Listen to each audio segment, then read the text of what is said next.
Hello, everybody. I'm going to introduce myself briefly and get to the content of what I want to talk about today because um, the whole purpose of me making these videos is for my teacher helpers that come in each year who help me with students. And I have to say right off that this next idea that I'm going to be talking about, the red and green choices, is not an original one. So I want to give credit to the Southeast Missouri State University and their Make and Take workshop. They have an autism one-on-one make and take workshop, and it's fantastic. If you live in Missouri and are a teacher and are looking into some good professional development, I recommend it 100%. I took it about 2 years ago, and that's where I learned some of these tips for working in the classroom. We were dealing with some students that just had a lot of behavioral struggles. They were melting down, exhibiting a lot of behaviors that were disrupting the learning environment. And we went to this workshop, and it was fantastic. They talked about evidence-based practices to help behavior issues in the classroom, especially for autistic students whose routines and schedules and learning those social cues is so important for. So today I'm going to talk about my favorite thing that I learned at this workshop, and it works, guys. I just want to say that I came back from this workshop and, I had a student who was exhibiting major behavioral struggles. They were biting, kicking, hitting, throwing their lunch, flipping the table, flipping chairs. And we came back and I was like, okay, I'm skeptical. You're always a little skeptical. Is this going to work? And I implemented the red and green choice system, and I would say within a month and a half, the behaviors were gone. They were just gone, and they haven't reoccurred. Now, I will say that an important part of these red and green choices is consistency. So on the days that we don't do them, um, students struggle. They need that constant reminder. They need a daily reminder. They need to do it with me. It's a part of our social emotional learning. We do it together every day, every morning. We start out our day with this, and it really helps them because they feel excited. They feel part of the process, and they get to sort the red and green choices. And also, it's reminding them of the social cues they need and all the behavioral cues they need. Um, I had a student a couple weeks ago, and I was like, okay, what game do you want to play? We give them a lot of options, and they were like, I want to play red and green choices. So I was 100%. So I'm going to show you my two little boards here. Here's my green board. Here's my red board. And red is for stop. Most students will associate red with stop or red with bad. If they don't, you can emphasize that. I do a thumbs down. Red can be thumbs down. Red can be a stop sign. You want to add a stop sign, you can. These are just really cheap little magnetic boards I got from Walmart. I like to utilize as much as I can free resources as a teacher. So I got at Walmart, and I got some $1 red and green vinyl from Dollar Tree, and I just put it around the edges because I was like, how can I make this more fluid? The Make and Take workshop, they had some red and green choices they provided for us, but it wasn't specific enough, and my brain is very ADHD. So it wasn't exciting enough for me, and I felt like some of the images were kind of a little older, and the kids might not relate to them because they weren't super relevant. It's a fantastic resource, though. So if you don't want to create your own, you don't have to. I would encourage you to look at your students' behaviors that they're struggling with and create ones that are specific to them. But I'm going to offer my resources free and suggestions of how to utilize it cheaply and freely in a way that's really practical. So you don't have to do that because I took the time to generate some stuff by searching for images online and with using AI to generate the images I needed. And each red and green choice has a meaning, and you get to assign that meaning. So the students will they'll remind you if I say something. So this is our image, and it's take a break. We call it take a break, and or ask for a fidget. This is our ask for a fidget, and I say, oh, like she's playing with the toy. They're like, no, that's ask for a fidget. So they like to assign the meaning, and they like to do it consistently. So we get these out every day, and this is a magnet, so you can very cheaply print. You can create 4x6s of any image you want, and you can print them via the Walmart Photo Center. Um, as magnets and then just cut them apart. And I love to do that because it saves you so much time. It's actually a lot cheaper than buying the magnetic backing stuff in the store and then printing a photo or printing something and laminating it and taking the time to do that. Just go straight and go to Walmart, make any 4x6 and upload it to make a cheap printed magnet, 1 hour magnet, and then you've got an automatic magnetic resource you can use. So I'm going to go over our red and green choices real quick, like I do with my students every morning, just to kind of show you what we do. And then you can feel free. I'm going to have these resources posted on Teachers Pay Teachers for free. You're welcome to download my pictures. I don't have any affiliate links. I am just mainly doing this video so people out there can be aware that this resource exists and that it works, and they can utilize it because it works so amazing in my classroom for us. So this is ask for fidget. So I'm just going to go through one by one the choices that I felt were relevant for my students and that we do daily, and then create your own. So you're welcome to use the photos that I'll have free. I'll share the link to my TPT where you can download them for Teachers Pay Teachers. But you can also create pictures that are specific to your students because that's always better. Like, what behaviors are they dealing with specifically? And I'm just going to go through each one I've created, and it doesn't take long to sort them. We go through these every morning. It takes like 5 minutes of our social emotional learning time. We'll do it as a group, so I'll split them up into piles and let different students take turns putting them on the board, or if I have a small group of students, like 2 students, they get to take turns being the red or the green, and I put it in the middle, and they get to decide, is it red or green? And it's great because it holds them accountable to their choices, and it makes them aware of what's acceptable at school, what's not, without me having to frame it in a negative way. And when I see this behavior, I'll be like, red or green choice. You're making a red choice. Just very calmly. You don't want to escalate and all. And if I see them have this flare up of behavior in the day, we repeat it. We're going to do those. We're not going to punish them. I'm not going to make a big deal of it. I'm going to be very calm, but I'm going to be like, looks like you can't remember red and green choices. We need to do them again so we can remember. And they actually like that because it's a positive time with me, and it reminds them of those expectations that they then follow. So, enough talking, and these are all behaviors I've had to deal with, guys. So, these are specific to my students and some of their struggles. Not going to name names, but ask for a fidget. So, like, if you need to get up, if you need to move around and you can't, ask for a fidget. That's going to be a green choice.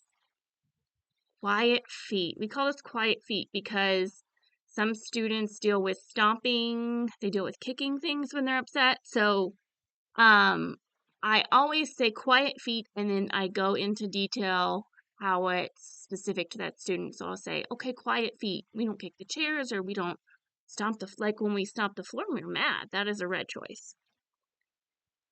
Raising your hand when you want to talk. A lot of them struggle with that blurting out, that impulse control. Raise your hand when you want to tell something to the teacher, and we practice it together. Green choice.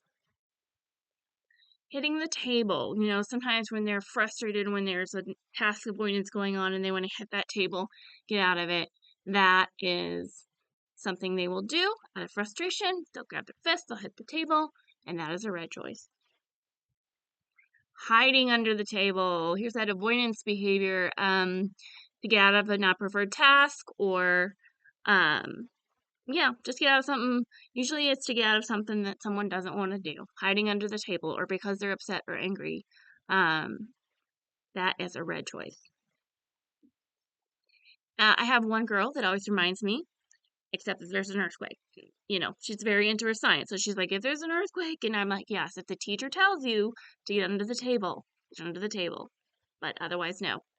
Pulling someone's hair, teacher or another student, red choice. Picking up your toys when it's time to pick up nicely. See this boy smiling. I had to generate a lot of these negative images with AI, and I couldn't find the right appropriate ones, guys. But so some look a little odd, but they work. Walking in the hall. So for those who struggle with walking in the hall, there's walking in the hall. Listening to your teacher. So when the teacher is talking, you're listening. You're not talking, you're listening. And just like I'm talking you guys through this is how we're doing it every morning. We're talking through it. This is something they need to do with you. Quiet voice. So I demonstrate the quiet voice. You're going to talk in that quiet voice. Show them what the quiet voice is. Ask for a break. So we use visual timers, stand timers for transitions, for when kids are overwhelmed and need a break, to tell them, okay, we're going to work for this much longer, and then you get a break. And so they know that they can ask for a break. They can be like, I need a break. And I'll be like, okay, you can go have a break. We flip our stand timer. They go to the calm down area. They can calm down. They can get their break. They can come back. I'm like, are you okay? Are you ready to work? Then they usually are because it's a part of the routine and they know that when they get overwhelmed, they can do that. Doing your work. This is very difficult for some of them. Pencil and paper tasks are rough, and I try to make it as positive as possible and do as many hands-on activities as possible, but they do need to practice some of those skills because they will be using them in the regular education classroom as they push in. And so I try to always incorporate some targeted pencil paper tasks aligned with their interests and aligned with things they can do that are not overly difficult. And so this is one of our green choices, guys. We've got to get them to do some pencil paper tasks. Spitting. Yes, sometimes we struggle with spitting. We haven't though. Like since we started these red and green choices, there is no spitting. Um, it's funny because some kids who used to do it will reference other kids who used to do it. Whenever they used to do it, it's like, oh yes, that person spit. Not listening. So he's not listening because he's covering his ears. He's not listening to what the teacher says. He's got a grumpy face. His eyebrows are in like this. That is a red choice. Refusing to do your work. Thank you, AI, for creating these wonderful images for me. Yeah. All right. Running in the hall.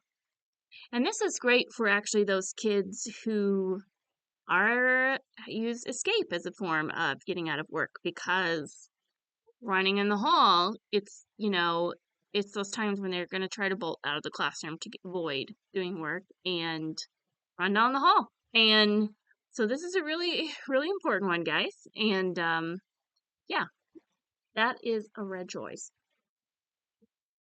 Taking toys from our friends. Yes, that is definitely a red choice. He's pulling it out of his friend's hand, and we don't do that.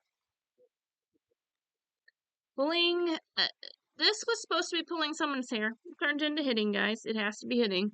If I say pulling someone's hair, not the right answer in my classroom. So this is hitting your friends when you're upset. That is a red choice. We do not do that. We go and we talk to a teacher or a grown-up. We go over and take some deep breaths and spend some time in our calm down space. Ooh, dumping our toys, throwing our toys, not picking up our toys in the sun because we're mad about that being done. Red choice. Hiding our face in our hands. So some, less intense forms of escape for students is they just curl into themselves. They shut down. And they need to understand that, they can talk to me about it. They can talk to their teacher, but that's not a choice we should be making, is just to shut down like that. And there are other ways that they can utilize to take that break. And so I try to emphasize that this is a red choice. Biting. Yeah. Confession. First year as a teacher, I had a tetanus shot. I think it was a couple weeks into the job. So, it's difficult. And I don't take any student behaviors personal ever, because they're just trying to communicate in whatever way they can to express their frustration. And they need that learning, and that's what I'm here for. So, you know, sometimes some kids are the take flight. Sometimes kids kick into fight mode when they are feel frustrated, overwhelmed. So just helping them give tools to work through that is very important. And this is specific or created for a student who had kind of mastered all those behaviors, but had a tendency to yell and point and say no to teachers. And so we added yelling and pointing at teachers, and that is a red choice. And honestly, you can make whatever red choices you feel you need, whatever green choices you feel you need. This video is primarily for my girls who come in help me, and for my subs who come in, so they know when I leave them plans and I say, okay, social emotional time, red and green choices. If they want to, they could watch this ahead of time and see what we do and what I mean by that. And I hope that this resource is a great resource for whoever out there who discovers this video. I'm going to put these pictures that I created in 4x6 form up on the Teachers Pay Teachers website with a free link. I'm going to put that below this video, and anyone is welcome to download it and then send it to your local Walmart, or just dump it in a Word document, make it larger, print it on your school's color printer. I personally like the fact that it's magnetic. I have also created this resource. You can get like a plastic red or green folder and use Velcro if you just want to print and laminate, because some kids really like the rip of the sound of taking it on and off the Velcro. So you can do a couple little strips of Velcro and put the little Velcro dots on the back of these and have them sort it onto the red folder or the green folder that way. Kids like that. I keep it in this little handy case, so I can just pop them in there, and it's real slide and compact, and then get them out easily. I like the magnets because they're easier to take off the boards. They're really lightweight, and they're very kind of glossy and waterproof, so they can be sanitized and washed over and over and hold up in a way that's good as things that are laminated. So those are red and green choices. If you have any questions, feel free to message me about social emotional learning and stuff. I am not claiming to be an expert by any means, but these have worked in a very effective way for me, and so I just wanted to share it with you and with future helpers that come in that I anticipate having in my classroom, just because it's been a great resource for me, guys, and I hope that it is a great resource for you in helping behaviors.